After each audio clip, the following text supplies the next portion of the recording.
لاکھوں نہیں کروڑوں روپے ملیں گے۔ نماز فجر کے بعد سورہ کوثر اس طرح پڑھ لو۔ صرف ایک دن کا وظیفہ ہے، یہ موقع بار بار نہیں ملتا، فائدہ اٹھا لو۔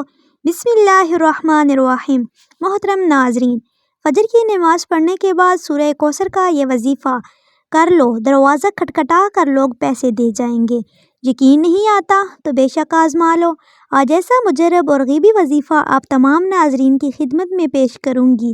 جو لوگ قرض کی وجہ سے پریشان ہیں اور فوری طور پر پیسہ چاہتے ہیں کہ پیسوں کا غیبی طریقے سے بندوبست ہو جائے، گھر میں بڑے مسئلے مسائل ہیں، مہنگائی سے پریشان ہیں، میرا یقین مانیں، آج دل سے یہ مجرب وظیفہ اپنے بھائیوں اور بہنوں کو ان کی پریشانیوں کے حل کے لیے بتانے لگی ہوں۔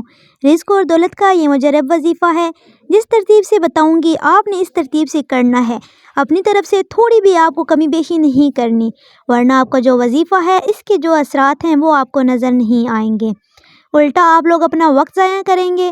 تو اس لیے آپ لوگ جب فجر کی نماز پڑھ لیں، اب یہ ضروری نہیں کہ آپ کو فجر کے فوراً بعد ہی یہ وظیفہ پڑھنا ہے، یہ ضروری ہے کہ آپ نے صبح فجر کی نماز پڑھنی ہے اور فجر کی نماز کے بعد آپ نے یہ وظیفہ کرنا ہے۔ اس وظیفے کو کرنے کے لیے آپ نے پہلے نماز فجر ادا کرنی ہے اور پھر آپ نے جائے نماز پر بیٹھ کے یہ وظیفہ کرنا ہے۔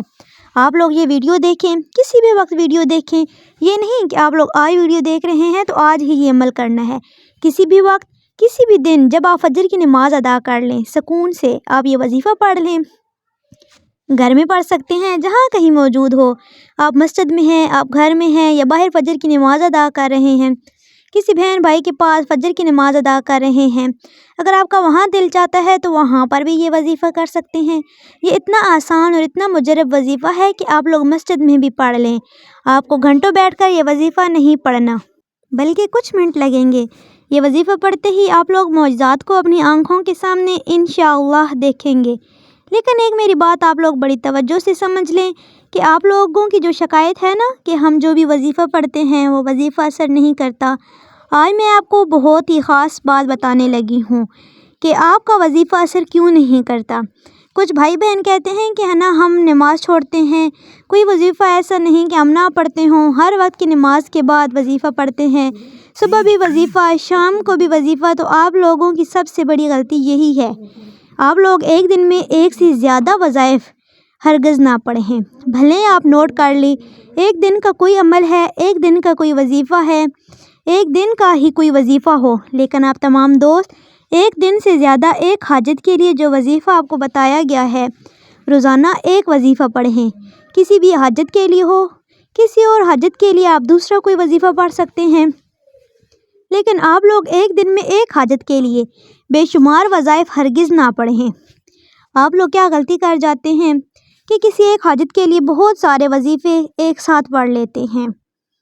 مثال کے طور پر آپ کا کوئی رزق کا مسئلہ ہے، قرض کا مسئلہ ہے، تو اس قرض کے لیے آپ لوگ ایک دن میں آپ کو کوئی عمل بتایا گیا ہے کہ یہ ایک دن کا عمل ہے، تو پہلے پورا دن وہ عمل مکمل کریں، ایک سے زیادہ وظائف نہ پڑھیں، پھر اگلے دن دوسرا وظیفہ پڑھیں، تیسرے دن تیسرا وظیفہ پڑھ لیں، ترتیب سے وظائف پڑھا کریں اور جس تعداد میں بتایا جائے اسی طرح پڑھا کریں۔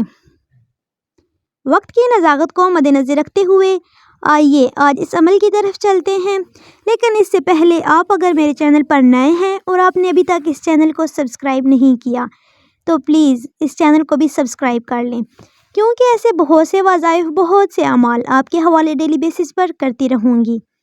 عمل کیا ہے؟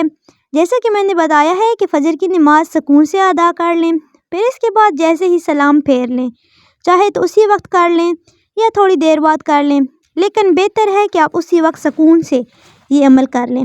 باوضو مصلی پر بیٹھ کر آپ نے سب سے پہلے نبی کریم صلی اللہ علیہ وآلہ وسلم کی ذات مبارک پر درود پاک پڑھنا ہے۔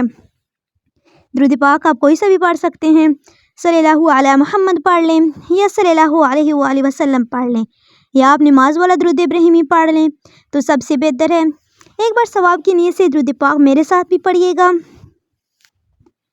اللہم صلی علی محمد وعلی آل محمد کما صلیت علی ابراہیم وعلی آل ابراہیم انک حمید مجید۔ اللہم بارک علی محمد وعلی آل محمد كما باركت على إبراهيم وعلى آل إبراهيم إنك حميد مجيد۔ درود پاک پڑھتے ساتھ ہی فوری طور پر آپ نے سب سے پہلے اپنے مقصد کی نیت کرنی ہے۔ مقصد کوئی سا بھی ہو سکتا ہے، جو مانگنا چاہتے ہو مانگ لو۔ قبولیت کی گھڑیاں ہیں، آج تقدیر اور نصیب کے مقدر کا ستارہ چمک اٹھے گا۔ میاں بیوی میں محبت کے لیے، نافرمان اولاد شور کے لیے پڑھ لو، قرض سے نجات کے لیے پڑھ لو، من پسند شادی، من پسند نوکری، جس کے لیے جو بھی حاجت ہو ہر حاجت کے لیے پڑھا جا سکتا ہے۔